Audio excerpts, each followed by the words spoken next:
ত্রিপুরার বিভিন্ন হাসপাতালে রক্তের একটি সংকট প্রায়শই দেখা যায়। রক্তের সংকট মেটাতে এবার এগিয়ে আসলো রাজ্য সরকারের মৎস্য দপ্তর।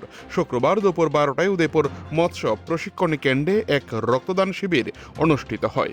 রক্তদান শিবিরে শুভ উদ্বোধন করেন গোমতী জেলা মৎস্য দপ্তরের ডেপুটি ডিরেক্টর কৃষ্ণহরি ত্রিপুরা। এছাড়া ছিলেন উদয়পুর মৎস্য তত্ত্বাবধায়ক যদুলাল সাহা, অমরপুরের মৎস্য তত্ত্বাবধায়ক অজয় দাস ও করবুক মৎস্য তত্ত্বাবধায়ক অঘুর দেববর্মা সহ প্রমুখ। এই দিনের রক্তদান শিবিরে গোমতী জেলার 3টি মহকুমা থেকে মৎস্য দপ্তরের কর্মীরা বিপুল সংখ্যায় অংশ নেন। রক্তদান শিবিরকে কেন্দ্র করে জেলার ডেপুটি ডিরেক্টর কৃষ্ণহরি ত্রিপুরা সংবাদ মাধ্যমকে জানান, রক্তের সংকট মেটানোর জন্য মৎস্য দপ্তরের কর্মীরা এই রক্তদান শিবিরে অংশ নিয়েছেন। একদিকে যেমন দপ্তর সামলানো হচ্ছে, অন্যদিকে সমাজের কাজে নিজেদেরকে নিয়োজিত করার জন্য এই ধরনের উদ্যোগ নেওয়া হয়েছে। 3টি মহকুমার মৎস্য দপ্তরের কর্মীরা আজকের দিনে এই রক্তদান শিবিরে অংশ নিয়েছেন। তার মধ্যে উল্লেখযোগ্য বিষয় হল একজন মহিলা অফিসার অংশ নেন এই রক্তদান শিবিরে।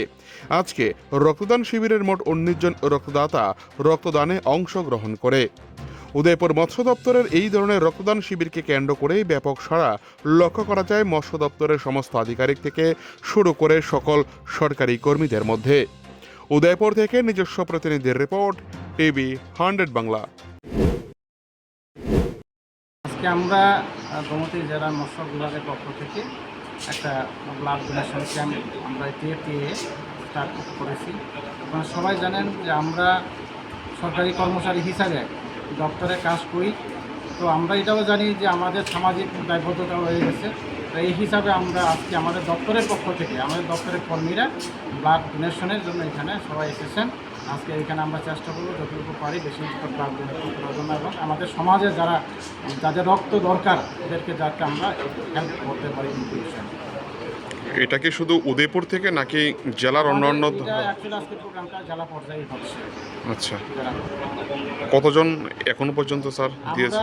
আমরা এনলিস্টেড আমাদের ডোনার হিসেবে আমরা 36 জনের একটা টার্গেট রেখেছি। এখন আমাদের স্ক্রিনিং চলছে, এখন ফাইনালি আমরা পরে আমরা জানতে পারবো।